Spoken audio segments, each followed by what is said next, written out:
This is GB Sebastian. Welcome to GB's classes. ഇന്ന് നമ്മൾ 7ാം ക്ലാസ്സിലെ ഹിസ്റ്ററിയിലെ 7ാമത്തെ ചാപ്റ്ററിൻ്റെ 6ാമത്തെ പാർട്ട്. ഇത് ലാസ്റ്റ് പാർട്ടാണ്. 5 പാർട്ടുകൾ ഇതിനു മുമ്പുണ്ട്. അത് കാണാത്തവർ അത് ആദ്യം കാണണം. ഈ ചാപ്റ്റർ എന്ന് പറയുന്നത് tribes, nomads and settled communities എന്നാണ് ഈ ചാപ്റ്ററിൻ്റെ പേര്. ഇതിൽ നമ്മൾ ഡിസ്കസ് ചെയ്യുന്നത് അഹോംസിനെ കുറിച്ചാണ്. അഹോംസ് ഒരു ട്രൈബൽ ഗ്രൂപ്പാണ് നോർത്ത് ഈസ്റ്റ് ഇന്ത്യയിലുള്ള. ഇത് ഇന്ത്യയുടെ മാപ്പാണ് ഈ കാണുന്നത്. ഇതിൽ നോർത്ത് ഈസ്റ്റേൺ സ്റ്റേറ്റ്സ് എന്ന് പറയുന്നത് ഇതെല്ലാമാണ് നോർത്ത് ഈസ്റ്റേൺ സ്റ്റേറ്റ്സ്. ഈ നോർത്ത് ഈസ്റ്റേൺ സ്റ്റേറ്റ്സിലുള്ള ഒരു ട്രൈബൽ ഗ്രൂപ്പാണ് അഹോംസ്. വളരെ ഇമ്പോർട്ടൻ്റ് ആയിട്ടുള്ള വളരെ പവർഫുള്ളായ ഒരു ഗ്രൂപ്പായിരുന്നു ഈ അഹോംസ്. ഓക്കെ, അവർ ഈ മ്യാൻമാറിൽ നിന്നാണ് ഈ നമ്മുടെ ഇന്ത്യയിലെ ഈ ഭാഗത്തോട്ട് വന്ന് അവിടെ സെറ്റിൽഡായി.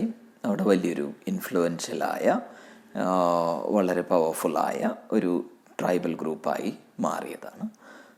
അഹോമിൻ്റെ കിങ്ഡം ഈ നോർത്ത് ഈസ്റ്റ് ഇന്ത്യയാണ്. നമുക്ക് നോക്കാം.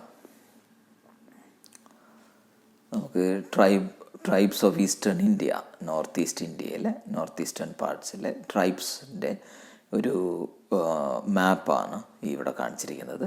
ഇവിടെ നിങ്ങൾക്ക് നോക്കിയാൽ കാണാം അഹോംസിൻ്റെ ഏരിയ ആണത്. അതുപോലെ തന്നെ ചുത്തിയാസ് എന്ന് പറഞ്ഞ ഗ്രൂപ്പുണ്ട്, കോച്ച് എന്ന് പറഞ്ഞ ഗ്രൂപ്പുണ്ട്, പിന്നെ കച്ചാരീസ് എന്ന ട്രൈബൽ ഗ്രൂപ്പുണ്ട്, മിരീസ് എന്ന ട്രൈബൽ ഗ്രൂപ്പുണ്ട്. അങ്ങനെ പല ട്രൈബൽ ഗ്രൂപ്പും ഉണ്ടായിരുന്ന ആ ഒരു ഏരിയയാണ് നോർത്ത് ഈസ്റ്റേൺ ഇന്ത്യ.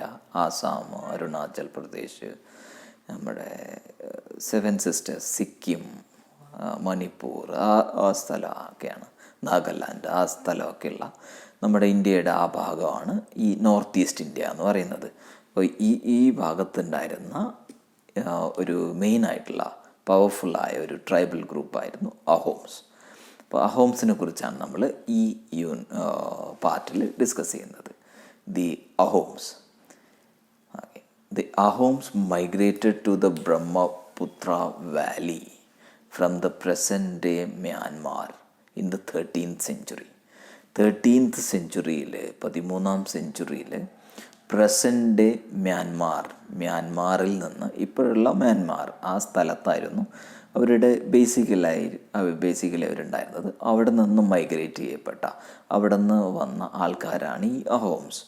എവിടേക്കാണ് അവർ വന്നത്? ബ്രഹ്മപുത്ര വാലി, ബ്രഹ്മപുത്ര നദിക്കരയിൽ. അത് ഈ നോർത്ത് ഈസ്റ്റേൺ ഇന്ത്യയുടെ ഭാഗത്തിലൂടെയാണ് ഈ ബ്രഹ്മപുത്ര ഒഴുകുന്നത്. ആ ബ്രഹ്മപുത്ര വാലിയിലോട്ട് മൈഗ്രേറ്റ് ചെയ്യപ്പെട്ട, മ്യാൻമാറിൽ നിന്ന് 13ാമത്തെ സെഞ്ച്വറിയിൽ മൈഗ്രേറ്റ് ചെയ്യപ്പെട്ട, അവിടെ നിന്ന് വന്ന ആൾക്കാരാണ് ഈ അഹോംസ്. They created a new state by suppressing the older political system of the Bhuiyas, landlords. They created a new state. അവരവരുടേതായ ഒരു എംപയർ ഉണ്ടാക്കി, അവരുടേതായ ഒരു സ്റ്റേറ്റ് ഉണ്ടാക്കി. എങ്ങനെ? By suppressing the older political system of the Bhuyans. ഇപ്പോൾ ലാൻഡ് ലോഡ്സ്, പഴയ ഒരു പൊളിറ്റിക്കൽ സിസ്റ്റം എന്ന് പറയുന്നത് ജന്മിമാരായിരുന്നു അത് കൺട്രോൾ ചെയ്തിരുന്നത്. അപ്പോൾ ഈ ജന്മിമാരായ ബുയ്യാസ് അല്ലെങ്കിൽ ബുയ്യാൻസ്, BHUIYANS, ബുയ്യാൻസ് അല്ലെങ്കിൽ ലാൻഡ് ലോഡ്സ്, അവരെ സപ്രസ് ചെയ്ത് അവരെ കീഴടക്കിയിട്ടാണ് ഈ മ്യാൻമാറിൽ നിന്ന് ഈ ബ്രഹ്മപുത്ര വാലിയിലോട്ട് വന്ന ആ ആൾക്കാർ അഹോംസ് അവിടെ അവരുടെ സാമ്രാജ്യം കെട്ടിപ്പടുത്തത്. അവരൊരു പുതിയ സ്റ്റേറ്റ് ഉണ്ടാക്കുമായിരുന്നു, പുതിയൊരു റീജിയൻ ഉണ്ടാക്കുമായിരുന്നു അവരുടെ. ഡ്യൂറിങ് ദ 16th century ആയപ്പോഴേക്കും ദേ അനെക്സ്ഡ് ദ കിങ്ഡംസ് ഓഫ് ചുത്തിയാസ്. 1523 അവർ ചുത്തിയാസ് അല്ലെങ്കിൽ ചുത്തിയാസ് എന്ന് പറയും, അവിടെ ഉണ്ടായിരുന്ന ആ ഒരു കിങ്ഡം അവരെ കീഴടക്കി. അതുപോലെ തന്നെ കോച്ച് എന്ന് പറഞ്ഞ ആ കിങ്ഡം അവർ കീഴടക്കി 1581 and subjugated many other tribes. അവിടെ ഉണ്ടായിരുന്ന പല ട്രൈബ്സിനെയും അവർ കൂടെ കൂട്ടി എന്ന് പറഞ്ഞാൽ അവരെല്ലാം കൺട്രോൾ ചെയ്തു, അവരെല്ലാം തോൽപ്പിച്ച് അവരെല്ലാം കൂടെ നിർത്തി.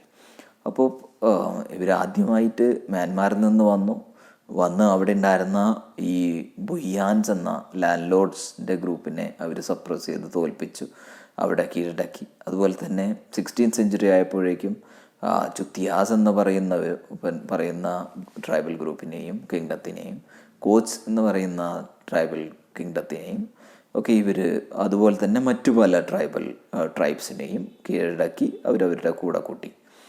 അഹോംസ് ബിൽഡ് എ ലാർജ് സ്റ്റേറ്റ്. അങ്ങനെ അവരുടെ ഒരു സ്റ്റേറ്റ് എന്ന് പറയുന്നത് വലിയൊരു സ്റ്റേറ്റായി മാറി, വലിയൊരു കിങ്ഡമായി മാറി, വലിയൊരു ഏരിയ ആയിട്ട് മാറി.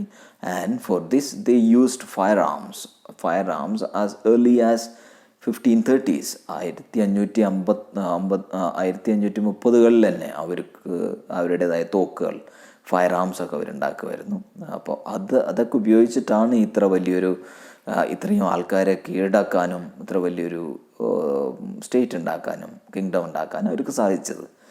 ബൈ 1660s 1660കളിൽ they could even make high quality gunpowder and cannons.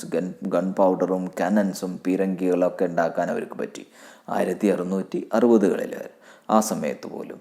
അപ്പോൾ അവരത്രയും പവർഫുള്ളായ ഒരു ഗ്രൂപ്പായിരുന്നു ആ സമയത്ത് ഈ അഹോംസ് എന്ന് പറയുന്നത്. ഹവവർ, എന്നിരുന്നാലും the Ahoms faced many invasions from the south വെസ്റ്റിൽ നിന്ന് ഒരുപാട് ഇൻവേഷൻസ്, ഒരുപാട് അറ്റാക്കുകൾ അവർക്ക് ഫേസ് ചെയ്യേണ്ടി വന്നു. Many invasions from the south വെസ്റ്റിൽ നിന്ന് ഒരുപാട് പേര് അവർ അറ്റാക്ക് ചെയ്തു. കുറേയെല്ലാം അവർ പിടിച്ചു നിന്നു, പക്ഷേ അവസാനം അവർക്ക് കീഴടങ്ങേണ്ടി വന്നു. ഇൻ 1662 1662 ദ മുഗൾസാണ് ഈ സൗത്ത് വെസ്റ്റിൽ നിന്ന് വന്ന് അറ്റാക്ക് ചെയ്ത ആൾക്കാർ.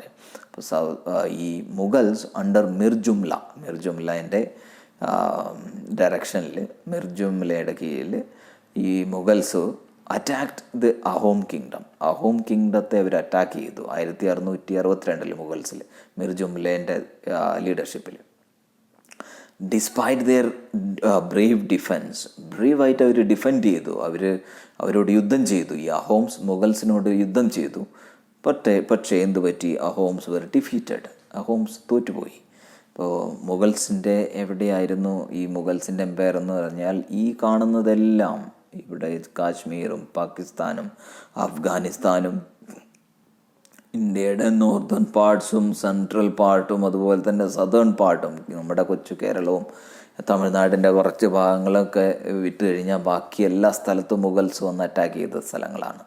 അവർ ഈ നോർത്ത് ഈസ്റ്റ് എവിടെയാണ് അഹോംസ് ഉണ്ടായിരുന്നത്, അഹോംസിനെയും കീഴടക്കി അവരെയും ഡിഫീറ്റ് ചെയ്തു എന്ന് പറയുന്നു. അപ്പോൾ in 1662 the Mughals under Mirjumla attacked the Ahom kingdom. Despite their brave defense, Ahoms were defeated. അവർ പൊരുതിയെങ്കിലും പക്ഷേ തോറ്റുപോയി. But direct Mughal control over the region could not last long. ഈ മുഗൾ കൺട്രോൾ, ഈ അഹോംസിൻ്റെ മേളിലുള്ള ഈ മുഗൾസിൻ്റെ കൺട്രോള് അവർ കുഡ് നോട്ട് ലാസ്റ്റ് ലോങ്, ഒരുപാട് കാലം അവർക്ക് അങ്ങനെ ഇവരെ കൺട്രോൾ ചെയ്യാൻ പറ്റിയില്ല എന്നവിടെ പറയുന്നു. അതാണ് മുഗൾ എംപയർ. ഔറംഗസീബിൻ്റെ കീഴിലുണ്ടായിരുന്നപ്പോൾ ഉണ്ടായിരുന്ന അവരുടെ റീജൻസാണ് ഈ കാണിച്ചിരിക്കുന്നത്. അവർ ഒരുവിധം ഉള്ള സൗത്ത് വെസ്റ്റും ഇന്ത്യയുടെ മെജോറിറ്റി സ്ഥലങ്ങളെല്ലാം പിടിച്ചെടുത്ത എംപയറായിരുന്നു ഈ Mughals. The Ahom state depend upon forced labour. ഈ അഹോം സ്റ്റേറ്റ് എന്തിലായിരുന്നു ഡിപ്പെൻഡ് ചെയ്തിരിക്കുന്നത്? ഫോഴ്സ്ഡ് ലേബർ, നിർബന്ധിത ലേബർ അല്ലെങ്കിൽ നിർബന്ധിത ജോലി ആയിരുന്നു അവിടെ നടന്നുകൊണ്ടിരുന്നത്. Those force to work for the state were called paiks അല്ലെങ്കിൽ പെയ്ക്സ് എന്നാണ് അവരെ വിളിക്കുന്നത്. ഈ ആരെയാണോ ഫോഴ്സ് ചെയ്ത് ജോലി ചെയ്യിപ്പിക്കുന്നത്, അപ്പോൾ അവർക്ക് അവിടെ ഫോഴ്സ്ഡ് ലേബർ ആയിരുന്നു, ജോലി ചെയ്യണം. അങ്ങനെ ഫോഴ്സ് ചെയ്ത് ജോലി ചെയ്യിപ്പിക്കുന്ന ആ ആൾക്കാർ അല്ലെങ്കിൽ അടിമകളെ പോലുള്ള ആൾക്കാരെയാണ് പെയ്ക്സ് എന്ന് പറയുന്നത്. ഒരു ഡയഗ്രാം, ഒരു ഇമേജ് നമുക്കിവിടെ കാണാം. ചെയിനൊക്കെ ഇട്ട് ഒരാളവരെ കൺട്രോൾ ചെയ്ത് അവരെ കൊണ്ട് ജോലി ചെയ്യിപ്പിക്കുന്നു, പെയ്ക്സ്. അപ്പോൾ അങ്ങനെയുള്ള സമ്പ്രദായമായിരുന്നു അഹോംസിൻ്റെ ഇടയിൽ. Those force to work for the state were call paiks. A census of the population was taken. എപ്പോഴും ഈ പോപ്പുലേഷൻ്റെ സെൻസസ് കണക്കെടുക്കും. Census of the population was taken.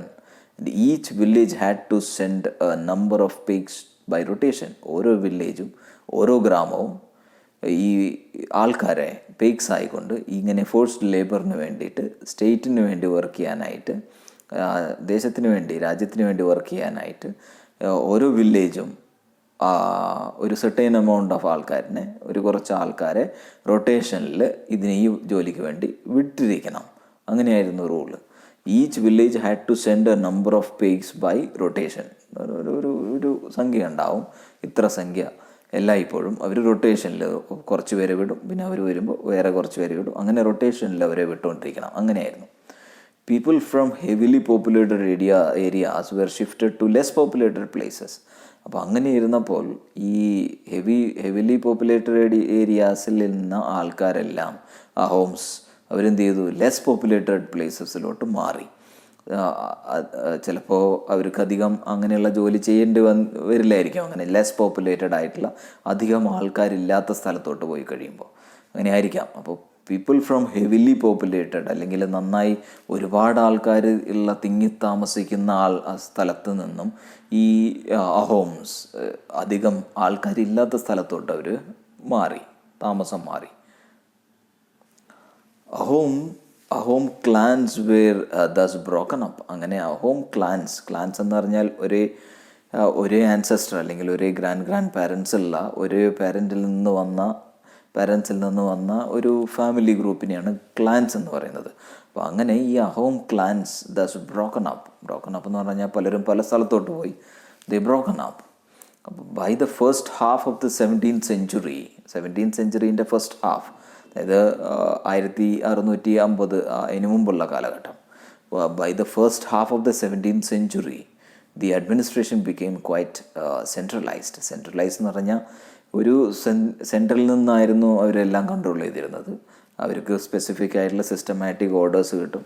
അപ്പോൾ അതിനനുസരിച്ചായിരുന്നു അവർ ജീവിച്ചിരുന്നത്. അപ്പോൾ ഇപ്പോൾ ഒരു 17th സെഞ്ചുറീൻ്റെ ഫസ്റ്റ് ഹാഫ് ആയപ്പോഴേക്കും മൊത്തം സെൻട്രലൈസ്ഡ് ആയി, പവറെല്ലാം സെൻട്രലൈസ്ഡ് ആയി.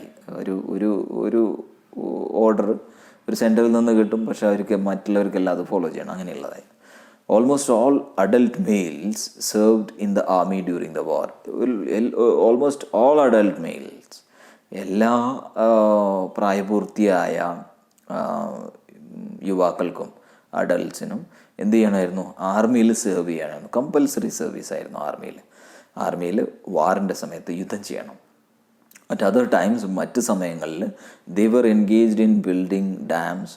യുദ്ധമില്ലാത്ത സമയത്ത് അവർക്ക് ഡാം ഉണ്ടാക്കണം, ഇറിഗേഷൻ സിസ്റ്റം ഉണ്ടാക്കണം, കനാലുകളും അങ്ങനെ ഇറിഗേഷൻ സിസ്റ്റത്തിന് വേണ്ട കാര്യങ്ങൾ, ചാലുകളെല്ലാം ഉണ്ടാക്കണം. ആൻഡ് അതർ പബ്ലിക് വർക്ക്, മറ്റുള്ള പബ്ലിക് വർക്കുകളെല്ലാം അവർക്ക് ചെയ്യണം. വാറുള്ളപ്പോൾ യുദ്ധമുള്ളപ്പോൾ യുദ്ധം ചെയ്യണം, അല്ലെങ്കിൽ ഇങ്ങനെയുള്ള കാര്യങ്ങളെല്ലാം ചെയ്യണം. The Ahoms also introduced new methods of rice cultivation. അങ്ങനെ ഈ അഹോംസ് റൈസ് കൾട്ടിവേഷൻ അല്ലെങ്കിൽ നമ്മുടെ നെല്ലിൻ്റെ കൾട്ടിവേഷനിൽ പുതിയ ടെക്നിക്സ് അല്ലെങ്കിൽ പുതിയ മെത്തേഡ്സ് എല്ലാം അവർക്കുണ്ടായിരുന്നു, അവർ ഇൻട്രൊഡ്യൂസ് ചെയ്തു എന്നൊക്കെ പറയുന്നു. Ahom society was divided into clans or khels. അഹോം സൊസൈറ്റിയും അവർ ഡിഫറെൻറ്റ് ക്ലാൻസ് അല്ലെങ്കിൽ അവരെ പറയുന്നതാണ് ഖേൽസ് എന്നാണ് പറയുന്നത്. KHELS, ഖേൽസ് അല്ലെങ്കിൽ ക്ലാൻസ് എന്ന് പറയുന്നത് ഒരു കോമൺ ആൻസസ്റ്ററിൽ നിന്നുണ്ടായ ഒരു ഫാമിലിയിലെ മെമ്പേഴ്സ് കൂടുന്ന ഒരു ഗ്രൂപ്പ്, അപ്പോൾ ഒരു കൂട്ടം ആൾക്കാർ, അതിനെ ഖേൽസ് എന്ന് പറയുന്നു ഈ Ahoms. There were very few castes of artisans അല്ലെങ്കിൽ ഈ പണികൾ ചെയ്യുന്ന അല്ലെങ്കിൽ ക്രാഫ്റ്റുകളൊക്കെ ചെയ്യുന്ന ആൾക്കാർ, അവരുടെ കാസ്റ്റ് എന്ന് പറയുന്നത് അവർ വളരെ കുറവായിരുന്നു. So artisans in Ahom area came from the adjoining kingdoms. അപ്പം അടുത്തുള്ള കിങ്ഡംസിൽ നിന്നായിരുന്നു ഈ ആർട്ടിസൻസ് അല്ലെങ്കിൽ ഈ തൊഴിൽ ചെയ്യുന്ന ആൾക്കാർ, സ്കില്ലുള്ള ആൾക്കാർ, ക്രാഫ്റ്റ് ചെയ്യുന്ന ആൾക്കാർ, അവരെല്ലാം വന്നത് പുറത്തുള്ള അതിന് തൊട്ടടുത്ത് കിടക്കുന്ന കിങ്ഡംസിൽ നിന്നായിരുന്നു. എന്തുകൊണ്ടാണ്? അവരുടെ ഇടയിൽ ഈ ആർട്ടിസാൻസിൻ്റെ കാസ്റ്റ് എന്ന് പറയുന്നത്, ആർട്ടിസാൻസിൻ്റെ നമ്പർ എന്ന് പറയുന്നത് വളരെ കുറവായിരുന്നു. ആർട്ടിസാൻസ് വളരെ കുറവായതുകൊണ്ട് അടുത്തുള്ള കിങ്ഡത്തിൽ നിന്നൊക്കെയായിരുന്നു ഇവിടെ പണികൾ ചെയ്യാനായിട്ട് ആൾക്കാർ വന്നിരുന്നത്. ഈ Khel often control several villages. ഈ ഖേൽ എന്നത് അല്ലെങ്കിൽ ക്ലാൻസിൻ്റെ ഗ്രൂപ്പാണ്, അതിൻ്റെ ലീഡറാണ് ഖേൽ. ഒരു khel often control several villages. ആ ഖേലിൻ്റെ കീഴിൽ ഒരുപാട് വില്ലേജുകൾ കാണുമായിരിക്കും. And the peasant was given land by his village community. ആ വില്ലേജ് കമ്മ്യൂണിറ്റി പെസൻസ് എന്ന് പറയുന്നത് ഈ കൃഷിക്കാർക്ക് ലാൻഡ് കൊടുക്കും, അതായത് കൃഷി ചെയ്യാനായിട്ട് ഭൂമി കൊടുക്കും. Even the king could not take it away without communities consent. ഈ കമ്മ്യൂണിറ്റി വില്ലേജ് കമ്മ്യൂണിറ്റിയാണ് അവർക്ക്, ആ ഗ്രാമത്തിലെ കമ്മ്യൂണിറ്റിയാണ് അവർക്ക് സ്ഥലം കൊടുത്തത്. ഈവൻ കിങ്ങിന് പോലും, അവിടുത്തെ അഹോം കിങ്ങിന് പോലും ഈ കമ്മ്യൂണിറ്റിയുടെ അനുവാദമില്ലാതെ ഈ പെസൻറ്റിൽ നിന്ന്, ഈ കൃഷിക്കാരിൽ നിന്നും ആ ലാൻഡ്, ആ ഭൂമി, അവർ കൊടുത്ത ഭൂമി കിങ്ങിന് പോലും അവരിൽ നിന്നെടുക്കാനുള്ള പവർ ഇല്ലായിരുന്നു. അപ്പോൾ അത്ര പവർഫുൾ ആയിരുന്നു അവരെന്ന് പറയുന്നു. അപ്പോൾ originally the Ahoms worshipped their own tribal gods. അപ്പോൾ അവരുടേതായ ട്രൈബൽ ഗോഡ്സ് ഉണ്ട്, ട്രൈബൽ ദൈവങ്ങളുണ്ട് അവർക്ക്. അവരെയാണ് പൂജിച്ചിരുന്നത്. വർഷിപ്പ് ചെയ്യുക എന്ന് പറഞ്ഞാൽ അഹോംസ് അവരെയാണ് വർഷിപ്പ് ചെയ്തിരുന്നത്, ട്രൈബൽ ഗോഡ്സ്, അവരുടേതായ ട്രൈബൽ ഗോഡുകൾ. During the first half of the 17th century first ഹാഫിൽ however the influence of Brahmanas increased. ബ്രാഹ്മണന്മാരുടെ ഇൻഫ്ലുവൻസ്, അവരുടെ പവർ, അവരുടെ ഇൻഫ്ലുവൻസ് കൂടി. എപ്പോൾ 17th century ഫസ്റ്റ് ഹാഫ് ആയപ്പോഴേക്കും, ആ സമയത്ത് during the first half of the 17th century the influence of Brahmanas increased. Temples and Brahmanas were granted land by the king. King എന്ത് ചെയ്തു? ടെമ്പിൾസിനും അമ്പലത്തിനും ബ്രാഹ്മണന്മാർക്കും ഒക്കെ ലാൻഡ് ഗ്രാൻഡ് കൊടുത്തു. ഗ്രാൻഡ് എന്ന് പറഞ്ഞാൽ ഗിഫ്റ്റായിട്ട് കൊടുത്തു. ഗിഫ്റ്റായിട്ട് ലാൻഡ് ഗ്രാൻഡ്സ് കൊടുത്തു. ടെമ്പിൾസിനും അതുപോലെ തന്നെ ബ്രാഹ്മണന്മാർക്കൊക്കെ. എന്തുകൊണ്ടാണെന്ന് വെച്ചാൽ അവരുടെ ഇൻഫ്ലുവൻസ്, അവരുടെ കൺട്രോൾ, അവരുടെ പവർ കൂടി വരികയായിരുന്നു. അപ്പോൾ ബ്രാഹ്മണാസിന് അവരിങ്ങനെ ഗിഫ്റ്റുകളും ഗ്രാൻഡുകളൊക്കെ കൊടുത്തു. ഇൻ ദ റെയിൻ ഓഫ് സിപ്സിങ് 1714 തൊട്ട് 1744 ആ കാലഘട്ടത്തിലുണ്ടായിരുന്ന രാജാവ് സിപ്സിങ്ങിൻ്റെ ഇൻ ദ റെയിൻ ഓഫ് റൂളിൽ, ആ സമയത്ത് ഹിന്ദുയിസം ബിക്കെയിം പ്രൊഡോമിനൻറ്റ് റിലീജിയൻ. ഹിന്ദുയിസം ഒരു പ്രിഡോമിനൻറ്റ് റിലീജിയനായി മാറി, മെയിനായിട്ടുള്ള ഒരു റിലീജിയനായിട്ട് മാറി ഈ സിപ്സിങ് എന്ന രാജാവിൻ്റെ കീഴിൽ.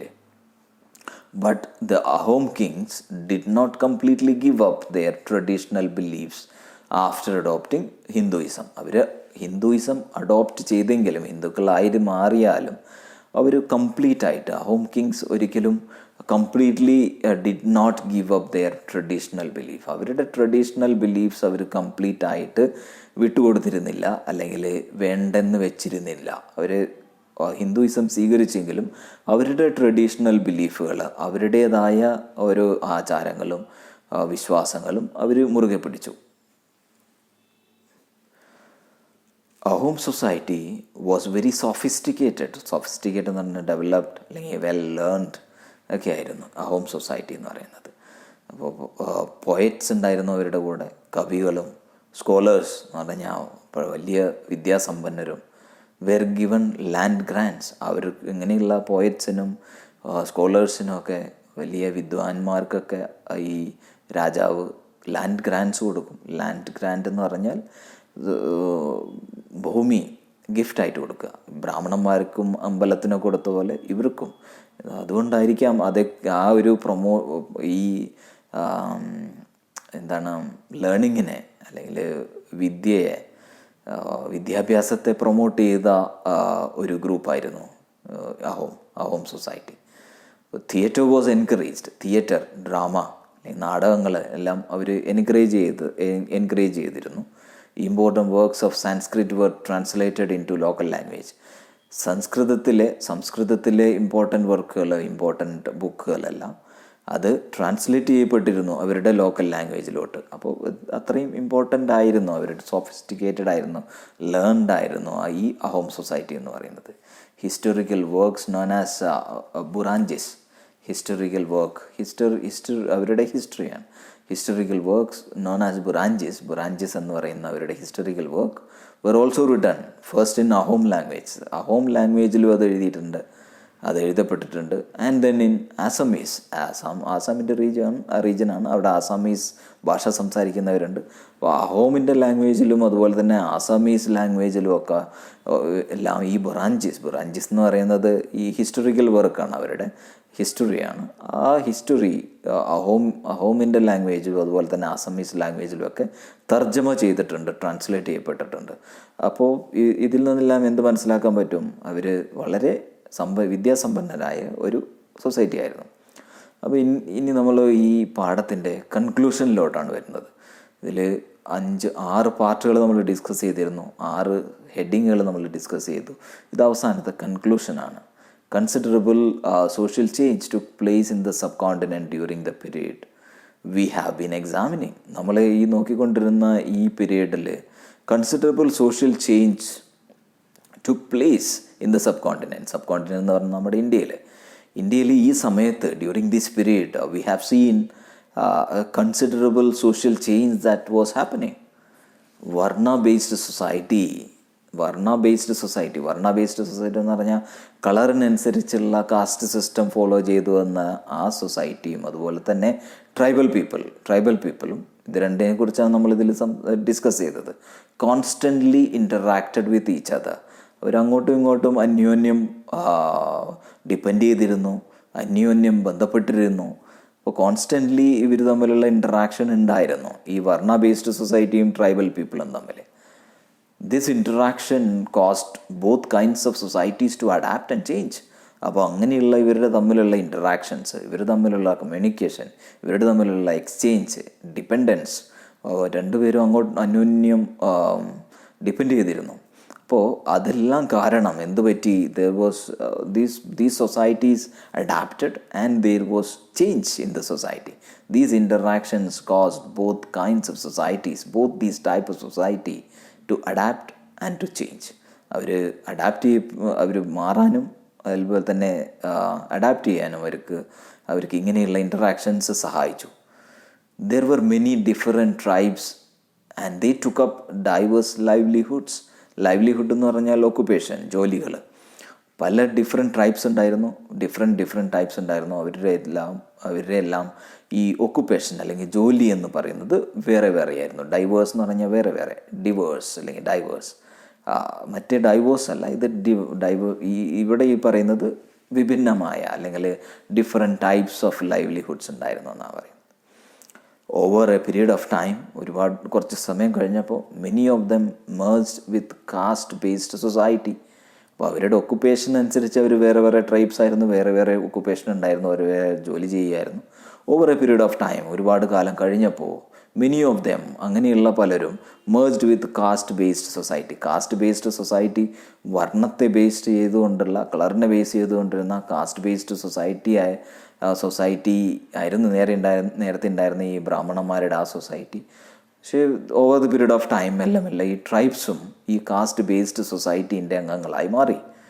അതേഴ്സ്, മറ്റ് പലരും however rejected both caste system and orthodox Hinduism. ചിലർ ഈ കാസ്റ്റ് സിസ്റ്റത്തിനെയും ഈ ഓർത്തഡോക്സ് ഹിന്ദുയിസത്തിനെയും ഒക്കെ എതിർത്തു, അവരെല്ലാം റിജക്റ്റ് ചെയ്തു, ആക്സെപ്റ്റ് ചെയ്തില്ല. And some tribes established extensive states with well-organized systems of administration. ചില ട്രൈബ്സ് നല്ലൊരു സ്റ്റേറ്റ്, നല്ലൊരു റീജിയൻ, നല്ലൊരു കിങ്ഡം, നല്ലൊരു വെൽ ഓർഗനൈസ്ഡ് സിസ്റ്റംസ് ഓഫ് അഡ്മിനിസ്ട്രേഷനോടെയുള്ള സ്റ്റേറ്റുകൾ ഉണ്ടാക്കി. And they thus became politically powerful. അങ്ങനെയാണ് അവർ പൊളിറ്റിക്കലി പവർഫുൾ ആയത്. ഇതിനെക്കുറിച്ചൊക്കെ നമ്മൾ പഠിച്ചു. And this brought them into conflict with larger and more complex kingdoms and empires. അങ്ങനെ അവർ പവർഫുൾ ആയപ്പോൾ അവർക്ക് മറ്റുള്ളവരുമായിട്ടുള്ള യുദ്ധം ചെയ്യേണ്ടി വന്നു. This brought them into conflict with larger and more complex kingdoms and empires. അതായത് മുഗൾ എംപയറും അങ്ങനെയുള്ള വലിയ ലാർജർ കിങ്ഡംസും ഒക്കെ ആയിട്ട് കോൺഫ്ലിക്റ്റ് ഉണ്ടായി. അവർ കീഴടക്കി, അവരുമായിട്ട് യുദ്ധം ചെയ്യേണ്ടി വന്നു.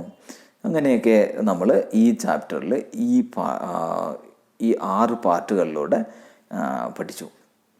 അപ്പോൾ ഈ ചാപ്റ്റർ എല്ലാവർക്കും മനസ്സിലായി കാണുമെന്ന് പ്രതീക്ഷിക്കട്ടെ. Thanks for watching. Please do subscribe, like and share. Thank U.